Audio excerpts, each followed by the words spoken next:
संयोजिका madam Anita Soni ji और संचालन कर रही मैडम पाटीदार, मैडम जयमाला जी और सारे उपस्थित बच्चों। आज का दिन हमारे स्वामी विवेकानंद पब्लिक स्कूल के ही लिए नहीं बल्कि पूरे ज्ञान संसार के लिए एक विशेष दिन है। कहने को तो हम कहते हैं बसंत पंचमी मना रहे हैं। बसंत एक ऋतु का नाम भी है। साथ में जब हम इस शब्द का विच्छेद करते हैं तो बस अंत, किसका अंत? कुछ न कुछ का अंत होने जा रहा है। दो चीजों का अंत होना चाहिए। दो चीज जिसका अंत हो, कौन? एक अज्ञान का अंत होना चाहिए। अज्ञान का दूसरा नाम अंधेरा है। अंधेरे का अंत होना चाहिए। इसका मतलब ये नहीं कि अंधेरे का अंत करने के लिए हम सब जगह लाइट जला दें, ये मतलब नहीं। अज्ञान एक रूप है, अज्ञान एक प्रतिरूप है, अज्ञान एक छाया है, अज्ञान एक प्रतीक है, अज्ञान एक नाम है, अज्ञान एक विशेषता है, अज्ञान एक आधार है, अज्ञान एक लोकोक्ति है, अज्ञान एक परिभाषा है। किसकी? अपूर्णता की, अन्याय की, नादानी की, अधर्म की, विभिन्न नाम हो सकते हैं। अज्ञान ही अन्याय हो जाता है, हमें पता ही नहीं होता, हम कर गुजरते। इस प्रकार से आज का ये दिवस विभिन्न सोपानों को स्पष्ट करने का दिवस है। हमारे यहाँ पर जैसा कि कहा जाता है कि माता सरस्वती का प्राकट्य दिवस है। माता सरस्वती का प्राकट्य दिवस है। जो बच्चे अभी आ रहे हैं उनको हमारे पौराणिक दृष्टिकोण से, धार्मिक दृष्टिकोण से और सृष्टि की आराधना से केवल भारतवर्ष से जुड़ा हुआ नहीं, पूरे ब्रह्मांड से जुड़ा हुआ ये दिवस है। जब हम सरस्वती की बात करते हैं तो सरस्वती के साथ में दो देवियों का नाम और अपने आप हमारे सामने प्रकट हो जाता है। ये देवियां कौन सी? ये देवी होती है दुर्गा मां, हम काली कह लें, दुर्गा कह लें। नवरात्रि का कोई सा भी दिवस हो सकता है। एक नाम आता है फिर लक्ष्मी जी का।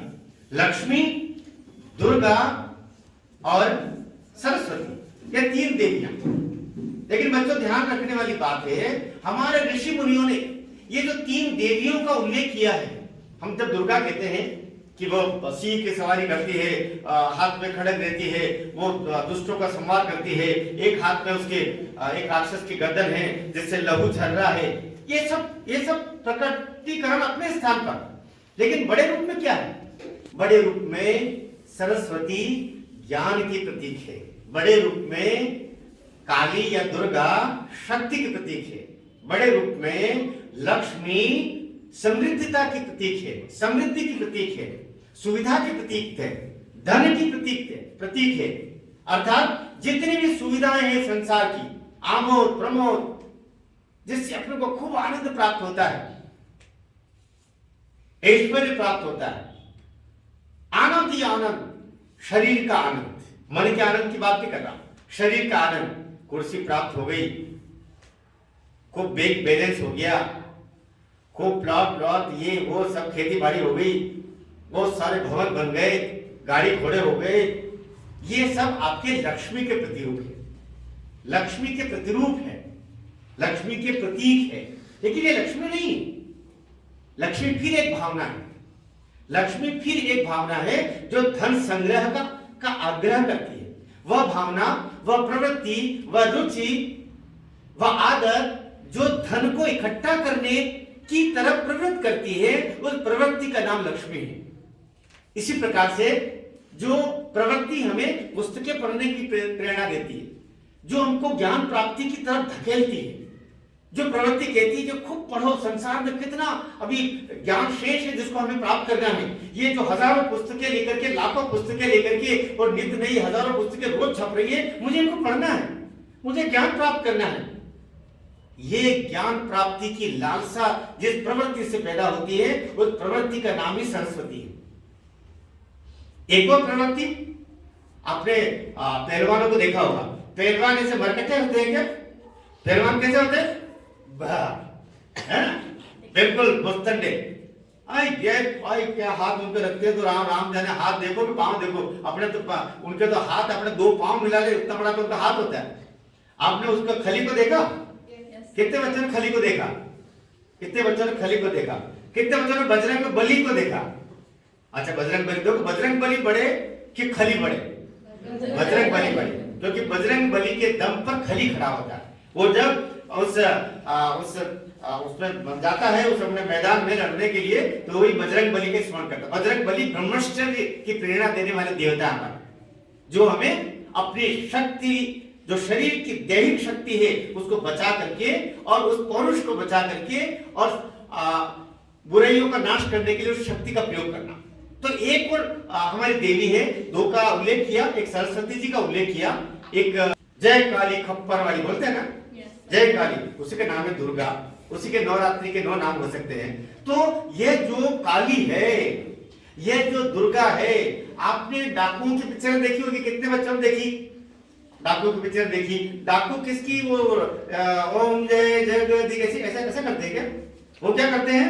आई बकरा काटेंगे, मुर्गा करेंगे, ये करेंगे, वो खाएंगे, जो जो नहीं चीज पीना चाहिए ऐसी चीजें, नशे की चीजें पिएंगे, और उसके बाद में क्या खाएंगे? खच, है ना, और उसके बाद में गज तो खाते है ना। भवानी के आगे जय भवानी, और ये बकरा मारा उनको उनको क्योंकि उनको भीतर क्रूरता पैदा होनी आवश्यक है, उनके भीतर नृशंसता पैदा होनी आवश्यक है, ताकि किसी मनुष्य की हत्या करने में उनको झिझक न हो, वे उसी प्रवृत्ति की तरह। लेकिन उनको क्या चाहिए? ज्ञान प्राप्त करने के लिए क्या बहुत बड़ा शरीर चाहिए क्या? नहीं चाहिए। धन इकट्ठा करने के लिए धीरूभाई अंबानी तो बहुत बड़े 10 फीट के लंबे थे क्या? या टाटा बिरला बहुत बिल्कुल 25-25 फीट के लंबे चौड़े थे क्या? नहीं, वही 5-5.5 फीट के। लेकिन धन प्राप्ति के लिए शरीर नहीं चाहिए बलिष्ठ, लक्ष्मी प्राप्त करने के लिए शरीर नहीं चाहिए बलिष्ठ शक्तिशाली। लेकिन ये सब करने के लिए जब शरीर के दम पर ही सब कुछ करना है, जब घोड़े पर टपटपाट टपटपाट टपटपाट टपटपाट, वो गांव में गए है, निकलो सब घर से बाहर, सब घर के अंदर छुप गए, ऐसा होता है फिल्म में। अब तो राम जाने वो भी कहां चले गए। तो डाकू को क्या चाहिए? आपने डाकू देखे, क्या चाहिए उनको? शरीर की शक्ति चाहिए। तो माता भवानी, दुर्गा, ये हमारी देवियां सभी जो शक्ति प्रदायिनी देवियां हैं, ये दैहिक शक्ति बढ़ाती है। जो आपके शरीर की बलिष्ठता बढ़ाने के लिए जो प्रवृत्ति होती है, ये खा रहे वो खा रहे, अपने कई चीजें खाते हैं, खा खा करके क्या करना है? एक काम, शरीर की बलिष्ठता को बढ़ाना, शरीर के मांसलता को बढ़ाना, शरीर की हड्डियों को मजबूत करना, और कुल मिलाकर के शरीर मजबूत करना। मन मजबूत करना नहीं, मन मजबूत करना तो सरस्वती सिखाती है। तो ये 3 प्रकार की शक्तियां होती है बच्चों। एक होती है आपकी ज्ञान प्रदान करने वाली प्रवृत्ति का प्रतीक रूप सरस्वती जी, जिनका जन्मदिन है। एक होती है धन का आग्रह करने वाली प्रवृत्ति या शक्ति या रुचि, जिसको हम लक्ष्मी बोलते हैं। और तीसरी जो आपके शरीर की बलिष्ठता बढ़ाने, शरीर की शक्ति बढ़ाने के लिए आपको प्रेरित करती है, ऐसी प्रवृत्ति का नाम है दुर्गा। लेकिन एक देखा जिसमें शुभ लाभ लिखा जाता है। आपने कहीं ऐसा देखा है कि लाभ पहले लिखा हो, शुभ बाद में लिखा हो? ऐसा कहीं भी नहीं होता। सबसे पहले क्या लिखा जाता है? शुभ, उसके बाद लिखा जाता है लाभ, ताकि मेरे घर में लाभ भी आए तो शुभ लाभ आए। अर्थात किसी का दिल दुखाए। समाज में, सनातन समाज में, भारतीय परंपरा में शुभ लाभ लिखा जाता है, लाभ शुभ नहीं लिखा जाता है। क्योंकि आगे अगर आपने प्रयोजन क्या है? प्रयोजन है शुभ, प्रयोजन है किसी का हित करना। उसे हित करने में व्यापार कर रहे हैं भाई, व्यापार कर रहे हैं तो थोड़ा बहुत तो लाभ लेना पड़ेगा। तो व्यापार करने में हमने किसी को वस्तु प्रदान कर दी, किसी को सेवा प्रदान कर दी, वो जो प्रसन्न होगा, उसकी प्रसन्नता की प्राप्ति से आपको जो धन प्राप्त होगा वह शुभ लाभ होगा। किंतु अगर आपने इतना कर दिया, उसको निचोड़ के रख दिया, तो वो भीतर से कह देगा मुझे लूट डाला इन्होंने, मैं मजबूर था, इस डेयरी वाले के पास ही दूध था, इसके पास 1 लीटर दूध था, मुझे भी 1 लीटर दूध चाहिए, मजबूरी में इसने 100 रुपए लीटर दिया, वहां तो 30 रुपए लीटर गई था, वो ले तो लेगा, लेकिन उस व्यापारी के पास में शुभ लाभ नहीं पहुंचेगा, केवल लाभ पहुंचेगा। हो सकता है वो लाभ अशुभ लाभ हो जाए। लाभ का अर्थ धन है, लाभ का अर्थ पैसा है, लाभ का अर्थ कुछ प्राप्त करना है, लेकिन वह प्राप्त किसी का दिल दुखा के नहीं कर। हमारी भारतीय संस्कृति, सनातन समाज कितना आगे, कितना सोच करके हमारे ऋषि मुनियों ने परंपराएं रखी है। कोई वैवाहिक घर ऐसा नहीं होता जहाँ शादी समारोह। आज तो बसंत पंचमी, बसंत पंचमी के दिन ढेरों शादियां हो रही। मैं भी आज बहुत सारी शादियों में जाके आया हूँ, कई सारे वर वधू को आशीर्वाद देके आया हूँ कि आज तुम 2 हो, अगले साल 3 हो जाना, है ना। जो बड़े बड़े लोग हैं 3 होने का मतलब समझ गए होंगे, है ना, कि भाई फलो फूलो ऐसा वैसा बोलते हैं ना, जो बड़े लोग होते परिवार के, फलो फूलो, है ना, मतलब फल प्राप्त होता, संतान प्राप्त हो, ऐसे आशीर्वाद देते हैं। विवाह का जो बड़ा उद्देश्य है वो आमोद प्रमोद नहीं है कि विवाह हो गया तो हम घूमने चले गए, कहां चले गए, स्विट्जरलैंड चले गए, वहां चले गए और फिर आकर हम घर ही लौटा। तो विवाह का उद्देश्य ये नहीं, विवाह का उद्देश्य है संतान, एक शुभ धर्म प्रधान, राष्ट्र प्रेमी, समाज का हित करने वाली, संस्कारों पर चलने वाली संतान प्राप्त करना, यह विवाह का उद्देश्य होता है। तो आप चूंकि इतने छोटे बच्चे भी नहीं है कि इन सारी चीजों का अर्थ नहीं जाने, बल्कि आपको जानना चाहिए कि आखिर हमारे सनातन समाज में जो परंपराओं का उद्देश्य क्या है। तो 3 प्रवृत्तियां, 3 शक्तियां, 3 देवियां, ये 3 ही प्रवृत्तियां सारे हमारे जीवन का संतुलन बिठाती है। आपने देखा होगा, मान लो कोई एक प्रवृत्ति बढ़ जाए, कुछ लोग ऐसा इतना पढ़ते कि आंखों के आगे बड़े बड़े कंडील लटक जाते। कंडील लटकने में समझ रहे, एक छोटा सा कंडील तो मेरी आंख के आगे भी दिख रहा है ना, लेकिन 40-50 साल के बाद में तो ये कंडील लटकते ही सबकी, है ना, चश्मा लग जाता है। लेकिन मान लो 15-17 साल के बच्चे का हेरिडिटी नहीं है, मान लो आनुवंशिक नहीं है, लेकिन फिर भी वो पढ़ करके और सही उजाला नहीं है, और ऐसी स्थिति में अगर होता है तो फिर वो और शरीर खाना पीना भूल गए, उसका कुछ ध्यान नहीं, ऐसे मरतोड़े हो गए, पढ़े जा रहे। इस ये हो गई आपकी जो प्रवृत्ति है, आपकी जो सरस्वती है, उस सरस्वती की प्रवृत्ति को आपने एक निष्ठ होकर के और बाकी प्रवृत्तियों को एक तरफ कर दिया। आपको शरीर संतुलन के लिए बाकी प्रवृत्तियों को भी तो ध्यान में रखना था, आपको लक्ष्मी को भी ध्यान में रखना था, आपको दुर्गा की भी उपासना करनी थी, दुर्गा की उपासना, काली की उपासना, अर्थात शरीर का ध्यान रखना, समय पर भोजन करना। दुर्गा की उपासना का मतलब ये नहीं होता कि बकरा मुर्गे खाते रहना। दुर्गा की उपासना का मतलब शरीर का ध्यान रखना। इसी प्रकार से जो आप मान लो परिवार लेके बैठे हो, आप जो कुछ प्राप्त हुआ सब देते गए, इधर से लेते गए उधर देते गए, बल्कि लेना बंद कर दिया, सब देना ही चालू कर दिया, तो आप धीरे धीरे आप भी वही हो जाएगा जो सड़क पर चलने वाले भिक्षुकों का बाकी होता है।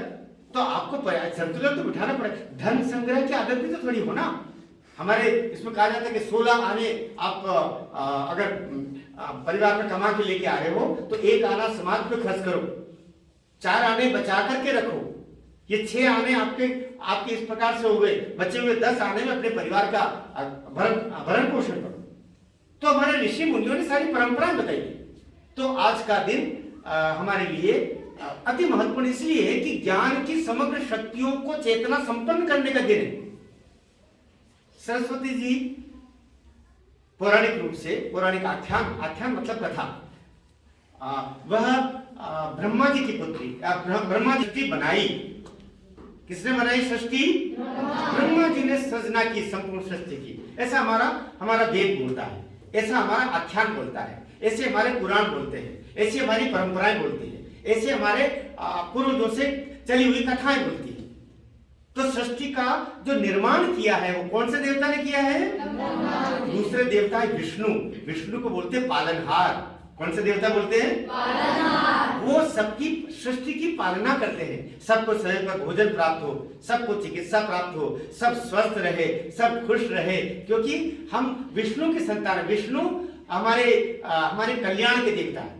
वो सबको एक मां रूप में पालते हैं, हम ये भी कह सकते हैं। तो सृष्टि के समग्र पालनहार, समग्र मनुष्यता, समग्र जीव जंतु, केवल मनुष्य की बात करें तो सिर्फ मनुष्यों को नहीं पाल रहे। आपको और हमको अगर विष्णु ने पैदा किया है तो फिर चींटी को किसने पैदा किया? बंदर को किसने पैदा किया? इस पहाड़ को किसने रखा है? नदियां कौन लेके आ रहा है? ये हवा कौन चला रहा है? संपूर्ण सृष्टि की रचना करने वाले देवता का क्या नाम है? ब्रह्मा। और इन सब का नियोजित तरीके से पालन करने वाले कौन है? विष्णु। भूलना नहीं। और तीसरे देवता है अपने आप याद है। इनका क्या काम है? जो नहीं माने उसको संवार करो, ठोको। हाँ, एक कोरोना आ गया, है ना कोरोना, ये भूकंप आ गया, ये उधर से ये हो गया, नहीं वो हो गया, नहीं ये हो गया और वो हो गया, है ना। सबके मुंह पर क्या बन गया? और हमारी शक्ल किससे मिलती जुलती हो गई? अपने पूर्वजों से। अपने पूर्वज कौन थे? बंदर। अभी तो बंदर बहुत खुश है, क्योंकि उनके भी हम मास्क लगा करके बंदर के पास जाओ तो बंदर खूब हंसेगा, क्योंकि वो जानता है कि उसकी शक्ल और तुम्हारी शक्ल एक जैसी बराबर मिल गई। हाँ, हम बड़े खास तौर से पुरुष बड़ा इतराता गया, मेरी मूंछें हैं, है ना, मूंछें हो तो मुंगेरी लाल जैसी, है ना, मुझे है ना क्या मूंछे। और स्त्रियां भी अपने तरीके से न जाने क्या क्या इस मुख की सेवा कितनी करते हैं, किस्म किस्म से। मतलब जितना आदमी कमा के लाता है, मान के चलो आधा तो इस मुख पर खर्च हो जाता है, मुख के अंदर जाता है उसमें नहीं, मुख के बाहर ही बाहर खर्च हो जाता है। तो ये इस खर्चे को बचा दिया, किसने बचा दिया? इन सारे ये कोविड और क्या क्या आया, तो इन सारी चीजों को लेकर के तो हमारे जो संहारक के देवता, संहार के जो शक्ति है, जो देवता है, अनादि देवता है, वे है भगवान भोलेनाथ, शिव शंकर, महादेव। तो ब्रह्मा विष्णु और महेश, ये तीन देवता, ये तीनों देवता सृष्टि का नियोजन, पालन, संभारण, और संभारण के बाद पुनः वापस निर्माण, फिर से पालन, फिर से संहार, ये क्रम चलता है। तो कभी न कभी तो ऐसा हुआ होगा कि सृष्टि पर केवल दो प्राणी रह गए होंगे, सब कुछ नष्ट हो गया होगा। कभी वापस ऐसा ना हो जाए कि फिर दो ही रह जाए, प्रकृति दो को तो बचा के रखेगी, लेकिन ऐसा न हो कि हमसे प्रकृति के विरुद्ध इतने अपराध हो जाए कि फिर केवल दो भी न बचे, सब कुछ नष्ट हो जाए, और केवल अन्य ग्रहों के कोई लोग हमारे यहाँ देखने आए कि यहाँ पर बहुत सारे महल अटारियां हैं, स्वामी विवेकानंद स्कूल नाम की कौन सी बिल्डिंग है ये, है ना, 100, 200, 500, 1000 साल के बाद में ये खुदाई होंगे। इसके लिए हमें सदैव चेतना संपन्न होना है। प्रकृति ईश्वर का दूसरा नाम है, सारी शक्तियों का दूसरा नाम ही प्रकृति है। चाहे किसी भी धर्म को मानने वाले लोग, मैं हिंदू हूं, आप हिंदू है, आप ऐसा ना मानते हो, लेकिन संसार के जितने धर्म हैं सभी ईश्वर के रूप में प्रकृति को मानते रहे हैं। इसलिए प्रकृति ईश्वर का दूसरा नाम है। हो सकता है आप मेरे राम को न मानते हो, मेरे भगवान भोलेनाथ को न मानते हो, आप मेरे कृष्ण को न मानते हो, आप हमारे तमाम जो 33 करोड़ देवता उनको न मानते हो, किंतु आप कहीं न कहीं अपने अल्लाह को मानते हैं, अपने ईसा को मानते हैं। आप अगर यहूदी हैं, अपने देवता को मानते हैं। सैकड़ों हजारों धर्म, 3-4 धर्म तो हम जानते हैं, ऐसे हजारों धर्म है दुनिया भर में प्रचलित, सबके अपने अपने, किंतु सब प्रकृति को मानते हैं। अगर आप प्रकृति को नहीं मानोगे तो आप कहीं के नहीं रहोगे। और सनातन धर्म अपना धर्म तो वो धर्म है, तो प्रकृति का मतलब 5 तत्व जिनसे पूरा शरीर बनता है। कौन कौन से तत्व से बनता है? 5 तत्व कौन से जिनसे हमारा शरीर बनता है, और जब हम मर जाते हैं तो वापस वो 5 तत्व उन 5 तत्वों में विलीन हो जाता है। आकाश, धरती, जल, अग्नि और वायु। कितने ताली बजाइए अपने अपने लिए। तो बच्चों, सदैव अच्छा मनुष्य बनने के लिए तमाम धर्म ग्रंथ, अच्छा धर्म ग्रंथ अगर है, अच्छा धर्म अगर है, तो वो आपको अच्छा मनुष्य बनाने का काम करेगा। हमारे आपका स्कूल का तो नाम है स्वामी विवेकानंद है। विवेकानंद ने सदैव धर्म का मतलब अच्छा आचरण बताया, धर्म का मतलब सदैव अच्छा मनुष्य बनाने की प्रक्रिया बताई है। अगर आप किसी दुखियारे के आंसू देख करके आपका मन प्रवृत्ति होता है तो आप अधर्मी हो, चाहे किसी भी धर्म का आप। इसलिए मनुष्यता की सेवा, मनुष्य में ईश्वर के दर्शन कर लेना, किसी असहाय में ईश्वर के दर्शन कर लेना, किसी अपाहिज में ईश्वर के दर्शन कर लेना, किसी निरक्षर में सरस्वती मां का प्रतिरूप दे करके उसको पढ़ाने के लिए आगे बढ़ाना। अगर आज आप किसी बड़े पद पे चले जाएं, इतने सामर्थ्यवान हो जाएं, तो निश्चित रूप से जितना कमाई करें उस कमाई में से एक हिस्सा, छोटा सा हिस्सा निरक्षरों की पढ़ाई हो, इस निमित्त आप निकालते हैं तो आप माता सरस्वती के पूजन के हकदार हैं। आप बसंत पंचमी को मनाने के हकदार हैं। तो आज की जो माता सरस्वती का जो प्राकट्य उत्सव है, इस दिवस की मैं बहुत बहुत शुभकामनाएं देता हूं और ये आग्रह करता हूं, माँ सरस्वती से प्रार्थना करता हूं, माँ वीणा पाणी से, वीणा पाणी क्यों बोलते हैं?